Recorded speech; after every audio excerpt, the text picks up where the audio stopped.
강혜신의 오늘의 미국.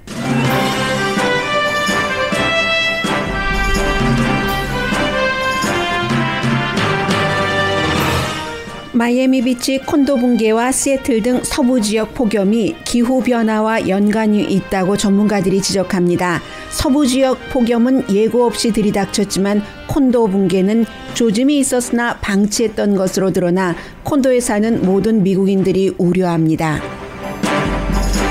바이든 대통령은 어제 야후 뉴스에 기고문을 쓰고 오늘은 위스콘신주를 방문해 기간 산업안을 홍보합니다. 버락 오바마 전 대통령이 공개 석상에서 트럼프 전 대통령의 민주주의 파괴 행위에 대해 조치하지 않으면 미국은 크게 다치게 된다고 밝혔습니다. 연방 판사가 페이스북에 대한 연방 무역위원회와 48개 주정부의 반독점 위반 소송을 기각했습니다. 결국 의회가 나서야 된다는 신호이기도 합니다. 2021년 후반기 미국 경기는 문턱은 있지만 오름세일 것으로 전망됩니다. 김정은 국방위원장의 몸무게가 몇십 파운드 빠진 것이 몇 주일째 뉴스입니다. 몸무게를 뺀 것인지 빠진 것인지에 대해서는 아무도 모르지만 선전선동에서는 성공했다고 뉴욕타임스가 보도했습니다. 미국은 지금보다 10% 더 많은 나무를 심어야 한다는 전문가 분석이 나왔습니다. 나무 밀도에 있어서 가장 평등한 도시에는 로스앤젤레스 등이 포함됐습니다.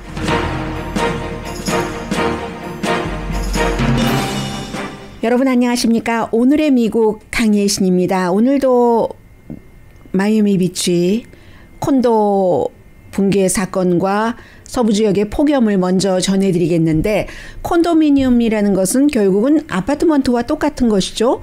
모든 콘도가 아니라 아파트먼트에 살고 계시는 여러분들께도 다 해당되는 뉴스입니다. 아마 아침에 어제 저녁에 이 아파트먼트 어디인가 우편함 옆에 벽에 금이 며칠 전에 가 있었는데 그 금이 페인트 칠돼 있네. 말하자면 코스메틱으로 뭔가를 조치를 취한 거죠. 일시적으로. 그런 것을 느끼시면서 조금 불안해하신 분들, 아니면 파킹랏이 지하인데 지하라기보다 1층, 이번 그 콘도미니엄과 똑같이 1층이 파킹랏이고 2층부터 콘도가 들어서 있다면, 아파트가 그렇게 들어서 있다면 1층 아파트 바닥으로 내 자동차까지 걸어가는 길에 바닥에 금이 있다던가 벽에 금이 있다던가 보신 분들 조금 그 다른 때와는 달리, 아무렇지도 않았었던 때와는 달리 섬뜩한 느낌을 가지셨을지도 모릅니다. 이건 또 뭐지? 이 모든 것이 합리적인 의심이 될 수가 있다는 얘기입니다. 지금 콘도 그 붕괴된 그 콘도에 여러 가지 새로운 속보가 전해지고 있는데, 콘도 회장이요, 말하자면 반상회 회장입니다. 반상회 회장이 4월 9일에 주민들에게 우리 콘도가 여러 가지 결함이 있다 하는 편지를 보냈다는 겁니다. 혹시 여러분들께서 특히 그 아파트먼트보다도 콘도미니엄에 살고 계시는 분들께서 이 콘도 에서 편지를 많이 받으시는데, 그 같은 그 편지를 그냥 무시하고 영어로 돼 있는데 하고 읽어보지 않으실 일이 아니라는 것을 이번 사건으로 또 확인을 할 수가 있고요. 지난 20년 사이 미국의 빌딩 붕괴 사고로는 최악의 사고입니다. 1991년 9.11 사태는 이미 그보다 훨씬 전에 일어났었던 것이고요. 아직 정확한 아주 그 정밀한 원인을 알기는 어렵지만 여러 가지 원인이 있습니다. 먼저 그 구조 작업은 비가 오고 오다가 안 오다가 하고, 결국은 지금 구조 작업이라는 것은 콘크리트 덩어리 그 아래 깔려서 소리도 나지 않는 사람을 향한 구조 작업이라는 얘기가 됩니다. 얼마나 그 어려운 일인가. 물론 어제가 삼풍 그 백화점이 무너진 지 26주년이 되는 날이라고 하던데, 삼풍 백화점이 무너지고 저는 여러분들께 열흘 만에 생존자가 있었습니다라고 말씀드렸는데, 18일째 되는 날도 생존자가 살아서 구조가 됐다면서요. 그런 것, 그리고 이 콘도의 붕괴를 보면 그와도 비슷하지만 세월호와도 비슷한 것이 있습니다. 세월호도 배에 짐을 더 많이 싣기 위해서 뭔가를 더 그 무게를 배가 견디지 못할 정도의 그런 여러 가지를 하면서 물을 실어야지 되는 그런 곳에 무게중심을 위해서 배에 물건을, 돈 나가는 물건을 더 실었기 때문에 그 무게가 그렇게 됐다. 뭐 바람도 없었던 날에 이런 지적을 많이 하는데, 지금 이 콘도도 결국은 12층이요. 12층이 이제 스윗 그 층인데, 그 층을 보통 지금 그 지역에서 그 당시에 40년 전이기 때문에 40년 전에는 콘도가 지어질 때 현재의 콘도와는 달리 10년 전, 20년 전과는 달리 재료도 달랐고요. 건축 자재도 달랐고 여러 가지 사회 현상 변화에 대한 대응이 다른 조건에서 지어졌을 겁니다. 그런데 그 같은 조건에서 그 당시에 이제 그 높이의 제한도 있어서 그 당시는 아마 그게 최고의 높이였는가 봅니다. 그런데 어제 말씀드린 것처럼 그 콘도 개발업자가 캐나다에서도 뭐 탈세나 여러 가지 뭐 코인 라운드리 사기 등으로 이 플로리다주로 피신을 와서 바로 이 콘도를 지은 것으로 알려졌는데, 콘도가 그 당시에 로컬 코드잖아요. 그 로컬 그 코드에 맞지 않게 제일 위에 갑자기 이제 스윗룸을 짓기로, 그래야 비싸게 팔잖아요. 그것을 결정을 하고 9피트가 더 당초보다 높아졌답니다. 당초보다 높아졌는데 이것을 불법으로 한 게 아니라 그 지역의 전체적인 그 코드가 있는데 그 코드에서 예외를 줬다는 거죠. 해서 원래 설계됐던 것보다 9피트 높게 올라갔습니다. 그러면 원인이 될지 되지 않을지는 모릅니다만 삼풍 백화점과 똑같은 거예요. 백화점 위에도 뭐 가볍게 하려고 했다가 결국은 무겁게 짓고 뭐 이 다 마찬가지 아니겠어요? 그래서 이제 조사가 말씀드린 대로 정확히 나와 봐야 알지만 예외를 둬서 이제 9피트를 더 뒀다는 거고, 물론 지금 이제 구조 작업이 가장 그 중요합니다만은 이스라엘에서도 왔고 주이시 피플들이 많았잖아요. 멕시코에서도 또 스페셜 전문가들이 미국 전문가들과 함께 크레인도 동원됐고요. 크레인, 그 무거운 크레인으로 지금은 이제 비도 내리고 하니까 구조대원들의 안전도 염려해야 하시 되는데, 그런 상태로 구조 작업은 계속 이어지고 있다는 것을 전제로 말씀을 드리는 겁니다. 사고 그 전날도 풀장 주변이요 아주 깨끗했다고 하고 뭐 로비도 깨끗했다고 합니다. 그런데 오늘 아침에 마이애미 헤럴드가 보도한 뉴스를 보면은, 사진을 보면은 풀장 아래에 그라지에 어떤 뭐 풀장에 그 장비를 놓는 것도 있고 또 사람들이 잘 가지 않는 뭐 전기, 계량기 같은 것도 있잖아요. 그곳은 완전히 막 그저 금이 간 정도가 아니라 물이 뚝뚝뚝뚝 새어내리면서 색깔도 변했고요. 그 시멘트가 많이 그 부서진 그런 정도까지 있었습니다.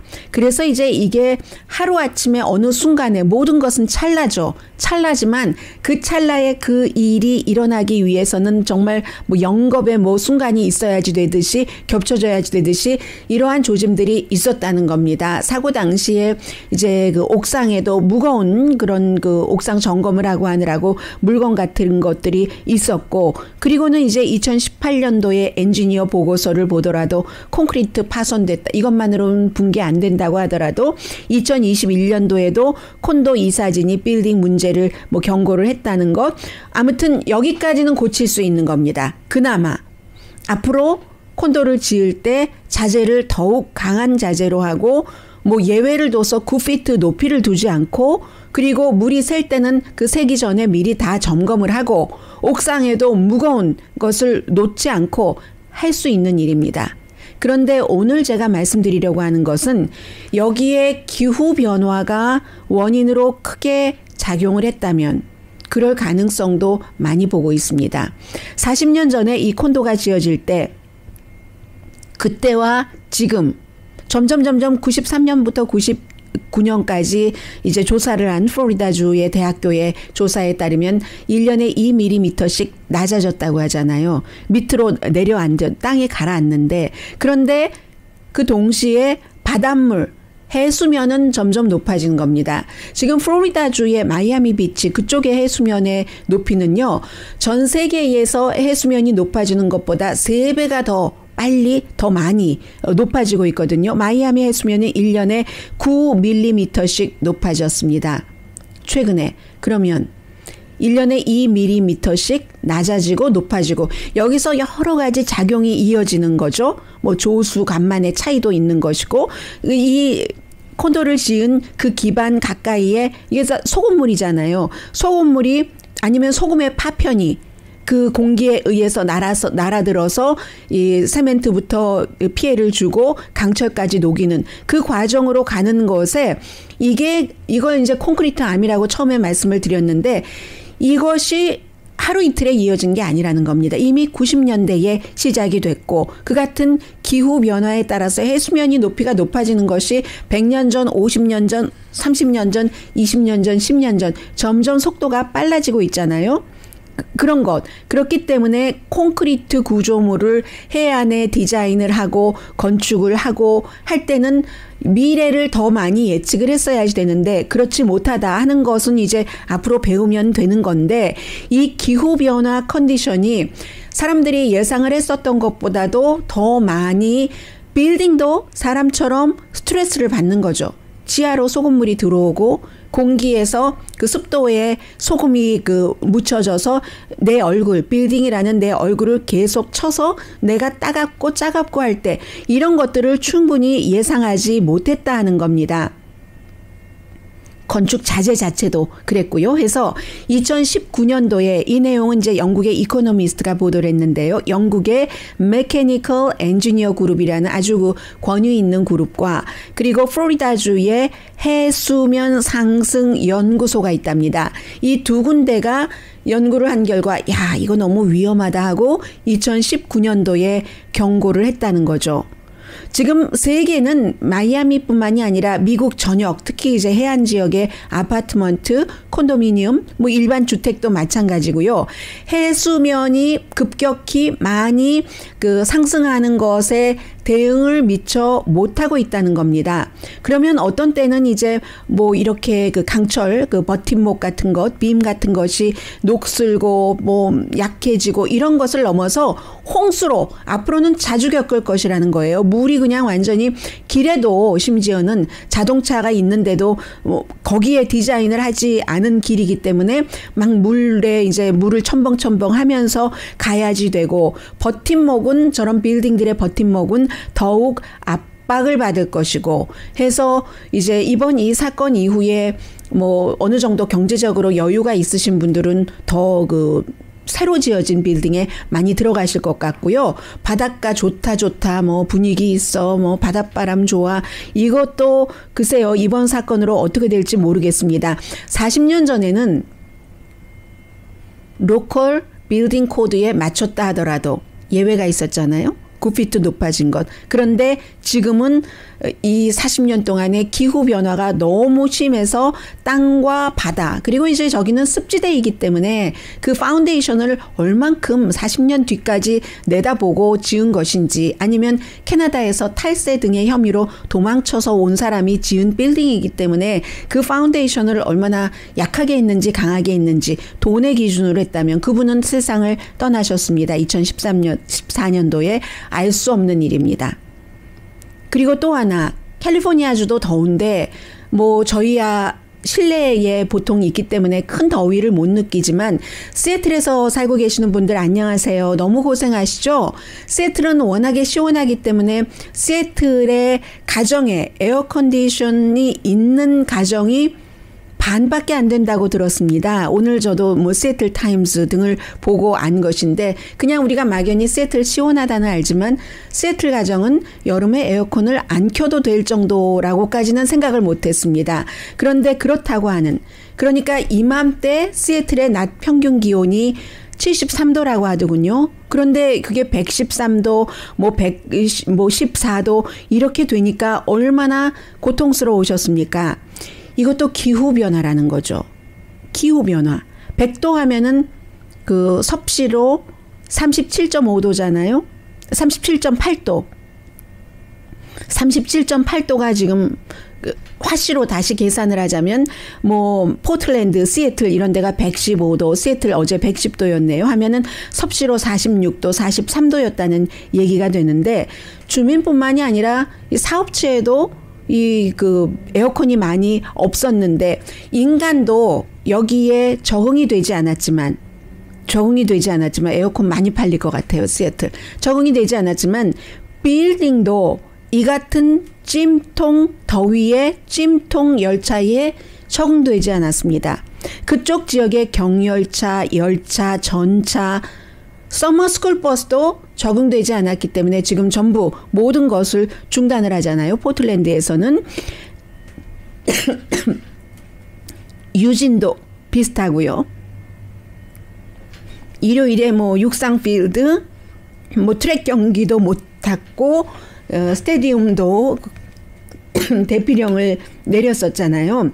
서부 지역이 역사상 최고의 폭염 기록, 산불 위험도 있죠.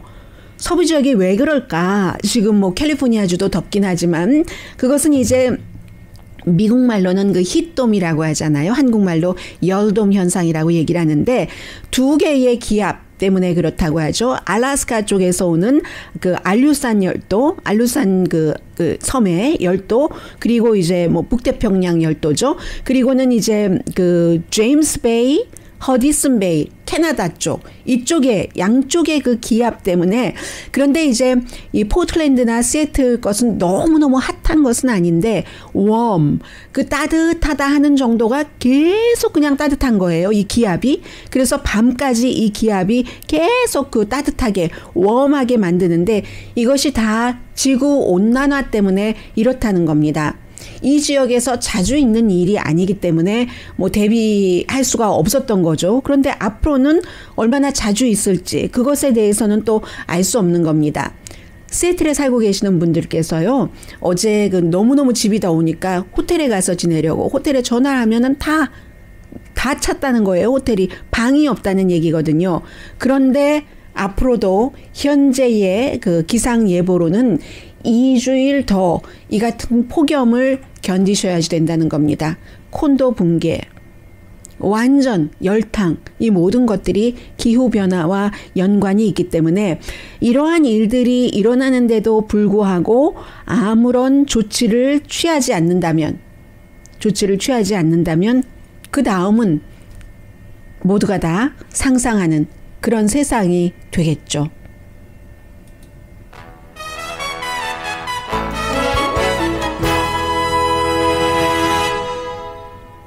그런 이유에서 기후변화를 말하고 그에 대한 대책을 세워야지 된다는 정책, 토론, 논쟁이 배부른 소리가 아니라는 얘기입니다. 생존, 사느냐 죽느냐에 관한 문제라는 거죠. 잠시 뒤에는 뭐 또 아주 중요한 미국의 또 정치계는 어떻게 움직이고 있는지 전해드립니다. 라디오 서울 방송 오늘의 미국 듣고 계십니다. 네. 어제 이 내용은 사실은 제가 지금요 여러분들께 순서를 그렇게 정해 왔는데 순서를 바꿀까 하다가 네 그대로 가겠습니다. 이 내용은 어제 보통 이제 대통령이나 아주 영향력 있는 사람이 어떤 중요한 고비마다 자신의 의견을 어디에 실을 때 주요 매체를 신문을 주로 실죠. 어피니언이라는 그런 난에 뉴욕타임스 아니면 워싱턴 포스트예요. 거의가. 그리고 가끔 월스트리트저널, 가끔은 아니고 뭐 종종 월스트리트저널, 가끔 USA 투데이 이 정도 됩니다. 그 LA 타임스까지도 안 와요.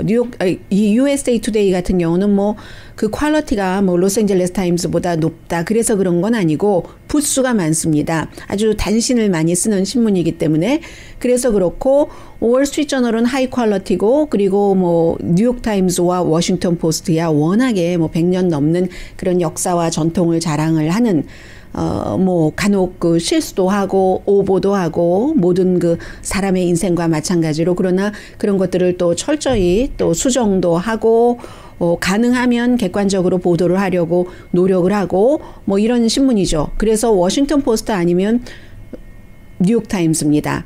트럼프 전 대통령도 그랬고요. 또 트럼프 전 대통령의 부통령인 마이크 펜스 부통령도 중요한 일이 있을 때마다 워싱턴 포스트 아니면 이 뉴욕 타임즈에 기고문을 보냈습니다. 그런데 어제 바이든 대통령이 야후 어피니언을 보냈거든요. 이 내용 자체야 어찌 보면 공화당에서 볼 때는 자화자찬이라고 할 수도 있기 때문에 다 전해드리지는 않겠어요. 한마디로 오늘 이제 길을 떠나는데 이 이슈를 가지고 기간 산업안이 공화당 그 상원과 민주당 상원이 백악관과 합의를 했죠. 이게 정말 잘된 일이다. 미국 사람들은 이 같은 합의가 지금 이 현재 나올 수 있는 것에 대해서 굉장히 자랑스러워해야지 된다. 이게 왜 좋은가 하는 것을 홍보하는 건데 내용은 여러분들께서 거의 알고 계시는 건데 선택 자체를 야후를 했다는 게 오히려 저로서는 더 주목이 됐습니다. 어차피 뉴욕타임스나 워싱턴 포스트가 가장 적합한 곳인데 그렇게 하면은 지금 그 바이든 대통령을 대통령이라고 생각하지 않는 사람, 트럼프 전 대통령을 대통령이라고 생각하는 사람이 몇십 %는 있는 거예요. 공화당 가운데서. 그런 사람들까지 다 미국 국민이고 그 사람들까지 그 포함을 하는 대통령이 되겠다는 의지를 보여주는 것이라고 생각을 합니다. 그래서 뉴욕타임스도 아니고 워싱턴 포스트도 아닌 야후라는 포털 매체를 선택을 한 거죠. 여기에 포커스는 여기에 가 있다라고 말씀을 드리고요. 해서 1조 2천억 달러 이 규모인 이것을 어떻게 표현을 했냐면은 이제 오늘 위스콘신에 가는데 그것을 그대로 표현을 하는 거예요. 이제 진보적인 민주당 의원들도 조금 다독거리고 또 온건한 공화당 의원들도 뭐 협조를 하는 게 이게 미국을 위해서 좋은 겁니다. 이렇게 다독거리면서 오늘은 위스콘신 주의 밀워키에 가서 얘기를 하는데 그 얘기를 이제 부분적으로 썼어요. 야후 기고문에 뭐라고 썼냐면 밀워키가 아니군요. 라크로스를 가는데 왜냐하면 이제 내년에 상원 선거가 있거든요. 현재는 공화당이지만 이것을 민주당에 빼앗아 오겠다 하면서 뭐 후보들이 많이 나왔어요. 그리고 이제 그것도 지원할 겸 현지에 가서 얘기를 하는데 시골 가족의 그 미네소타 위스콘신주 시골 가족의 3분의 1은 하이스피드 인터넷이 부족합니다. 이게 바로 기간 산업으로 고쳐보려고 하는 이슈입니다. 팬데믹 기간 동안에 위스콘신의 어린이 8만 2천 명이 인터넷에 충분히 접속하지 못했습니다. 팬데믹 기간에는 인터넷에 접속을 해야지만 학생들이 그 리모트 공부를 러닝을 할 수 있었던 시기잖아요. 그런 것을 강조를 했죠. 그리고 또 위스콘신주에 있는 다리가 굉장히 많죠. 우리가 생각하는 것보다 1,000군데 다리가 보수공사가 필요합니다. 밀워키요, 뭐 16만 개의 그 물이 지나가는 그 파이프라인의 납성분이 권고하는 것보다 많습니다. 사람들이 이제 그 납성분이 있는 물을 마시고 건강에 나쁠 수도 있습니다. 이런 것을 얘기를 하는 겁니다.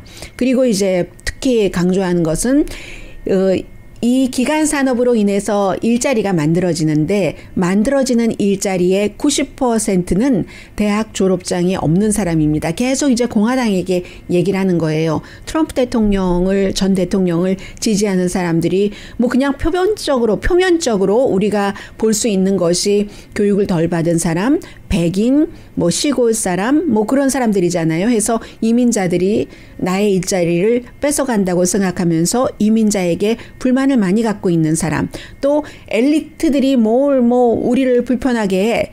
끼리끼리 뭉쳐서 이런 생각을 갖고 있는 사람들이잖아요. 대체적으로. 그렇기 때문에 일자리가 90%가 대학 졸업장이 없는 사람들이 가질 수 있는 일자리입니다. 그러니까 미국을 다시 더 강하게 만드는 데 있어서 블루 칼러 청사진이라고 말씀드릴 수 있습니다. 이게 이제 야후에 보낸 기고문이에요. 하고 이제 또 부족한 부분, 원래는 뭐 2조 4천억 달러였는데 1조 2천억 달러로 반으로 깎였기 때문에 부족한 부분은 나중에 다른 것으로 채우겠습니다. 뭐 이런 것. 그런데 모든 그 경제 전문가들이요, 일자리를 창출한다 하는 것에는 동의를 합니다. 그리고 굉장히 중요한 것 가운데 하나가 어제 그 버락 오바마 전 대통령이 민주당의 그 위원회 이름이 있던데요. 민주당의 그러니까 그 10년마다 한 번씩 우리가 센서스를 통해서 선거구를 재조정하잖아요. 그 선거구 재조정에 관한 위원회입니다.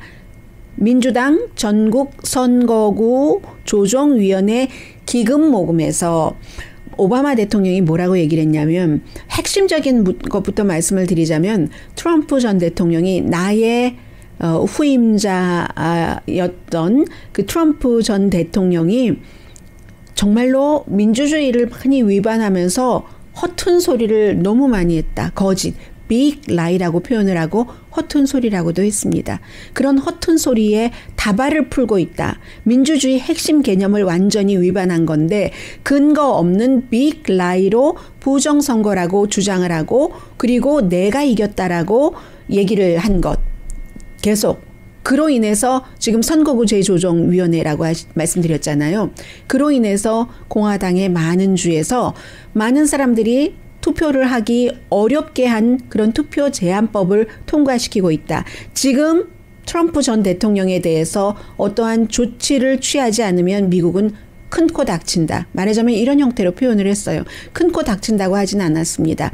미국의 민주주의가 큰 손상을 입는다. 재미없잖아요. 너무 평이하잖아요. 그런데 그 뉘앙스 자체는 지금 트럼프 전 대통령에 대해서 조치하지 않으면 큰 코 닥친다. 이게 버락 오바마 전 대통령의 얘기였습니다. 지난해 선거 이후에는 첫 번째 기금 모금이고요.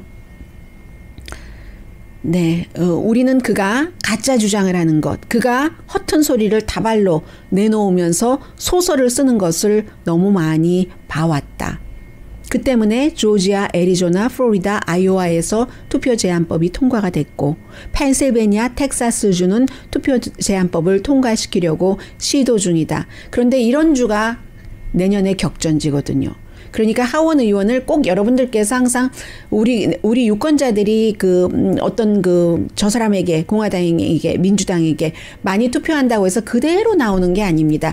그 투표를 하시기 전에 선거구 재조정이라는 게 있어서 로스앤젤레스 코리아타운은 한국인들이 이렇게 어느 정도 숫자가 돼서 살고 있는데도 네 군데로 조각조각 쪼개져서 한인 후보를, 한인 또 당선자를 내기가 굉장히 힘들도록 만들어진 구조예요. 자연 발생적으로 그냥 그렇게 된 게 아니라 그런 것을 지금 얘기를 하고 있습니다. 그리고 최근에는 공화당도 트럼프 전 대통령을 비난하는 사람도 생기기 시작합니다. 어제는 말씀드렸어요. 주말에 오하이오주에 가서 정말 엄청난 환영을 받았다. 지금도 트럼프 전 대통령이 대통령이라고 생각하는 사람들로부터. 제가 이렇게 말씀드리면 많은 분들은 그게 무슨 소리야, 바이든이 대통령이 된 지가 언젠데라고 생각하시지만 그것은 여러분들 주변에도 그렇게 받아들이시는 당연한 것이죠. 받아들일 필요도 없는 당연한 사실인데 그렇게 생각하시는 분들 주변에서 사시기 때문에 그렇습니다. 미국에는요, 지금도 트럼프 전 대통령을 대통령이라고 하고 바이든 현 대통령이 아니라고 생각하는 사람이 공화당에서는 적어도 30% 이상이 됩니다. 그런데 공화당에서 윌리엄 바 법무장관 이제 12월 초부터 트럼프 전 대통령과 완전히 어긋났는데 이 사람이 요즘엔 얘기를 좀 해요. 일요일 날도 트럼프 전 대통령의 주장은 언제나 허튼 소리였다. 이제는 트럼프 전 대통령이 처음에 대통령이 됐었을 때 거짓말 이런 얘기 안 했거든요. 사실과 다르다. 뭐 이런 식으로 얘기를 하다가 거짓말 하다가 그것도 모자라니까 큰 거짓말, 빅 라이 하다가 이제는 허튼 소리까지 나오게 됐습니다. 이렇게 얘기를 하고 있고요. 미 럼니 공화당의 그 상원 의원 같은 경우는 선거를 바이든이 훔쳤다고 비교하는 것은 텔레비전 레슬링이다. 텔레비전 레슬링이 사실과는 전혀 관계가 없는 그냥 연예 오락이잖아요. 그렇게 표현을 하고 있습니다. 그리고 이 같은 그 공화당의 그 투표를 어렵게 하는 법안 통과된 법안 등에 대해서 연방 법무부가 조지아주는 우선 기소를 했고요. 이 문제가 그 트럼프 전 대통령이 뉴욕에서 기소될 것인가 되지 않을 것인가, 트럼프 전 대통령 개인은 기소되지 않을 것으로 보는 전문가들이 많습니다. 기소하지 않을 것으로 뉴욕의 주 검찰총장이나 뉴욕의 맨하탄의 검사나, 왜냐하면 그 뒤에는 이런 게 들어가 있죠. 누워서 침 뱉기잖아요. 미국의 대통령이었었죠. 그 사람이 무슨 쿠데타로 대통령이 된 것도 아니고 미국의 유권자들이 뽑아서 대통령이 됐잖아요. 미국 국민이, 유권자는 곧 국민입니다. 미국 국민 수준이 저것밖에 안 돼 하는 세계에서 미국 망신이죠. 이런 것도 그 전직 대통령을 함부로 기소할 수 없는 이유에 포함됩니다. 대신에 트럼프 전 대통령의 사업체 그리고 거기서 같이 일을 했었던 주변 사람들은 기소를 할 수 있죠. 그렇게 된다는 것은 트럼프 전 대통령이 앞으로는 사업을 하기 힘들다는 것이 될 수 있고 파산을 할 수도 있고, 그로 인해서 그렇게 됐을 때 정치인으로 다시 나올 수 없죠. 또 다시 파산하고 또 다시 그런 문제가 있고, 그래서 이제 그 부분은 그렇게 가는 것이 아닌가, 그렇게 매듭지어지지 않을까라고 보고 있습니다. 그래서 미국도 지금 반쪽에서 한국과 비슷해요. 반쪽에서는 지금 트럼프 전 대통령에 대해서 강하게 어떻게 좀 조치를 취해야지 된다라고 얘기를 하고, 또 뭐 몇십 % 정도는 온건하게 하면서 사람들이 마음을 돌리기를 원하는데, 어제 그제 오하이오주에서의 랠리 같은 것을 보면은 트럼프 전 대통령을 지지하는 사람들은 트럼프 전 대통령의 어떤 그 매력을 트럼프 대통령으로부터 느끼기도 하지만, 이게 돌아올 수 없는 그런 강을 이미 건넜고 돌아올 수 없는 여러 가지 기반과 DNA와 이런 게 있기 때문에 참 이 미국이 분열된 이 상태에서 세계적으로 망신을 할 수는 없는 거잖아요. 나는 반쪽만의 대통령이겠습니다. 이렇게 할 수 없는 게 지금 바이든 그 현 대통령의 굉장한 딜레마죠. 그리고 꼭 그렇게 해서도 안 되고요. 모든 국민이 트럼프 전 대통령을 뽑은 사람이건 트럼프 전 대통령을 지금도 지지하는 사람이건 다 미국 국민이잖아요. 이런 딜레마가 있습니다.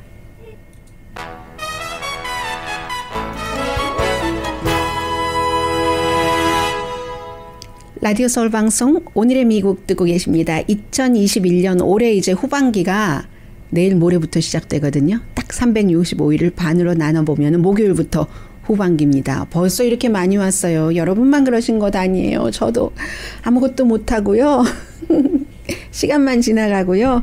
2021년 아무튼 딱 그 반이 되는 때인데, 노동시장이 얼마나 성장하느냐, 소비와 인플레이션은 어떻게 되고, 또 연방준비제도의 정책 시그널, 여기에 후반기에 경기가 아주 좋아질까 아닐까가 달려 있습니다. 지난해 경기 성장 마이너스였었죠. 3.5%. 중국은 그 와중에도 플러스였는데 미국 마이너스 3.5였고 올해 6.6% 전체적으로 상승할 것을 예상을 하는데 2, 4분기에 이제 그 국내 총생산 GDP가 10% 정도 오를 것으로 보이고, 그리고 후반기에 조금 식혀져서 2, 4분기 그만큼 오르고 후반기에 조금 식혀져서 6.6% 상승할 것 정도로 예상을 하고 있습니다. 실업수당 끝나면서 일부 주에서는 또 그 공화당 주지사가 연방 실업수당 주지 않기 때문에 22개 주라고도 하고 23개 주라고도 해요. 23개 주가 맞는 것 같습니다. 이미 이제 사람들 고용률이 늘어나기 시작했고, 그리고 이제 9월 4일에 어차피 끝나기 때문에 그때부터는 고용시장 괜찮아져서 실업률은 지금이 5.8%인데 올해 말이 되면 5.3%가 될 것으로 예상됩니다. 임금 상승 이어지겠죠. 여러 가지 있잖아요. 그리고 인플레이션은 이미 피크에 다다랐다고 보는 게 대세로 보입니다. 그렇지만 올해 말까지도 2% 이상, 2% 정도를 연준이 이제 가장 좋아하는 인플레이션으로 잡고 있는데 2% 이상 올해 말까지 이어질 것으로 보고, 지출이 많으니까 그렇죠. 아무래도. 그리고 모건 스탠리는 지금 미국 못 버는 사람, 돈을 못 버는 사람들을 그 아래 90%, 10% 제외하고요. 아래 90% 그 수입이 있는 사람들이 수입에 있어서의 90% 이 사람들에게 $1조 캐시가 있답니다. 연방정부가 준 거죠. 이게 여러분들께서 보도에 들으시는 팬데믹인데도 불구하고 가계의 수입이 늘었어요. 수입이 는 게 나가서 노동력으로 벌었다기보다는 어떠한 그 연방정부의 지원에 의해서 뭐 체크로 받은 것도 그렇고 실업수당도 그렇고 그러니 실업수당에 대해서는 정말 말씀드리지만 전에 8시간 풀타임으로 열심히 일하고도 실업수당 받는 것보다 덜 받았다는 겁니다. 이 임금 체계에는 문제가 좀 있어요. 그렇죠? 아닌가요? 네. 그래서 어쨌든 그 수입이 조금 늘어나서 1조 달러 캐시가 있기 때문에 소비를 조금 더 할 것이다라고 보고 있고, 지금 뭐 자동차나 뭐 벌목값도 조금 그 한참 올라갔다가 내려가기 시작하잖아요. 그래서 연준이 이렇게 될 때 모기지 그 사들이기, 채권 사들이기를 올해 말부터는 중단할 것으로 예상되고요. 그리고 변이 바이러스는 여전히 고려하고 있죠. 그렇기 때문에 지금 로스앤젤레스도 변이 바이러스 때문에 실내에서 다시 마스크 쓰라고 하고, 또 굿뉴스도 있어요. 파이저 또 모더나 백신 맞으신 분들은 몇 년 동안이나 그 면역성을 갖고 있다, 뭐 이런 것도 있고, 어쨌든 이 모든 것을 고려할 때 올해 후반기에도 경기는 강해진다, 이런 게 전문가들이 보고 있는 점입니다. 악시오스의 분석을 지금 전해드렸습니다. 그리고 페이스북 뉴스는 이렇게 보시는 게 좋겠습니다. 연방 판사가 연방무역위원회와 48개 그 주의 검찰총장이 페이스북이 반독점법을 위반했다, 독점했다 하는 얘기예요. 이것을 기각했습니다. 12월 달에 고소를 했는데, 예를 들면 페이스북만 있는 게 아니잖아요. 인스타그램도 있고 등등 해서, 그런데 뭐 왓츠앱도 있고, 이런 것을 다 불법으로 사들여서 그냥 혼자 다 독식하고 있어, 이 시장의 60% 이상을 차지하고 있어 하는 게 고소인들의 주장이거든요. 그런데 연방 판사는 왜 이걸 기각했냐면, 연방무역위원회는 법적 요건이 부족하다, 마켓의 60% 이상을 독점한다고 했는데, 느낌상으로는 그럴 수 있지만 법리라는 것은 항상 증거로 판결이 나와야 되잖아요. 판사가 60% 이상 페이스북이 뭐 독점하고 있다는 것에 대한 증거를 고소인이 제출을 하지 못했다는 겁니다. 그리고 그것도 페이스북이 어떠한 파워를 이용을 해서 그렇게 독점을 했는가, 그런 것이고요. 그리고 주 검찰총장들에 대해서는 너무 오래 기다렸다, 왜 그럼 고소를 하려면 진즉하지, 지금의 인스타그램, 왓츠앱 사들일 때 그때는 왜 아무것도 안 했어? 이런 얘기도 했고요. 그런데 이제 이것은 그 지금 그 행정부요, 이달 초에 바이든 대통령이 리나 칸이라는 반독점 전문가를 바로 이 연방무역위원회 그 의장에 딱 그 임명을 시켰잖아요. 그리고 이 사람이 원래 반독점법 너무너무 싫어하는 여성이에요. 그런데 이게 지금 그 바이든 대통령이 임명을 한 것은 이달 초고, 고소는 지난해 말 전 행정부에서 있었던 것이고 하기 때문에 이것을 가지고 뭐 이 행정부에서 성공을 했느니 실패를 했느니 하고 판단하는 건 좀 합리적이 아니죠. 그런 것은 있고 30일 안에 새로운 불만을 제기할 수 있습니다. 이 모든 것들이 뭐 애플, 또 구글의 모회사인 알파벳, 마이크로소프트 다 이 홀딩 컴퍼니에 해당되는 그 얘기고, 모두 겪고 있는 문제고요. 그래서 뭐 어제 뭐 이런 얘기 나오고 뭐 이러니까 그 페이스북 주식값 많이 올라갔죠. 그런데 결국은 연방 정부에서 해야지 된다, 이런 그 빅테크놀로지 회사에 대한 반독점법 금지에 대해서 연방의회가, 가장 중요한 것은 연방의회가 해야지 된다. 그리고 연방의회가 통과시킨 그 법에 대해서 불만이 있으면 연방의회 이후에 더 높은 곳은 연방대법원이다. 이제 미국의 절차대로 가는 거죠. 잠시 뒤에 뵙겠습니다.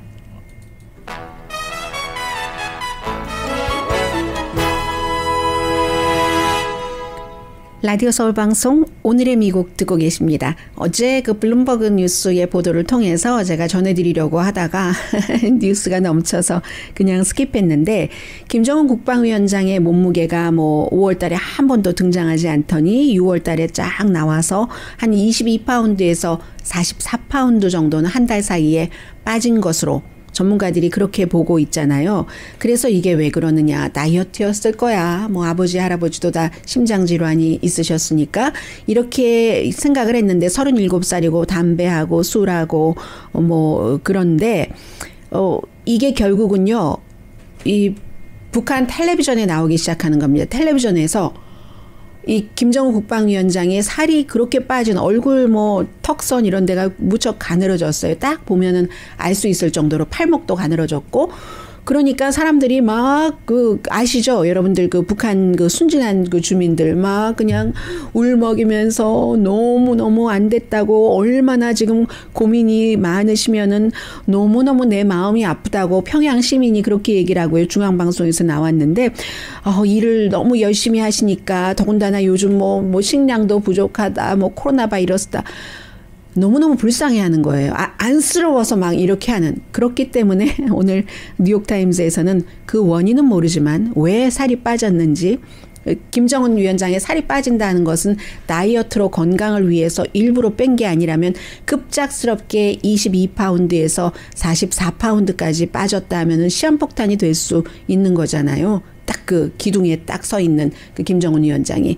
그래서 무슨 이유인지는 모르지만 선전선동에는 성공했다. 살 빠졌다고 불쌍하다는 얘기예요. 이런 얘기 있고요. 그리고 또 하나는 저는 이 내용은 영국 매체에서 봤는데 미국이 3,140만 그루의 나무를 더 심어야지 된답니다. 지금 미국 나무가 그게 현재 있는 것의 10%라고 하니까 3억 그루가 넘는다는 얘기잖아요. 나무나 인간이나 똑같다는 얘기가 되네요. 이게 한 명당 인구당. 그런데 사회경제학, 인구 밀도학 이런 것으로 볼 때 나무가 많은 도시 이런 베네핏이 있고요. 또 나무가 많지 않으면 경제적으로도 굉장히 손해다 하는 것을 지적을 하고 있는데 이 내용이 3,810군데를 뭐 로스앤젤레스 포함해서 했는데 소수인종이 많이 사는 곳은 백인이 많이 사는 곳보다 나무가 33% 적고요.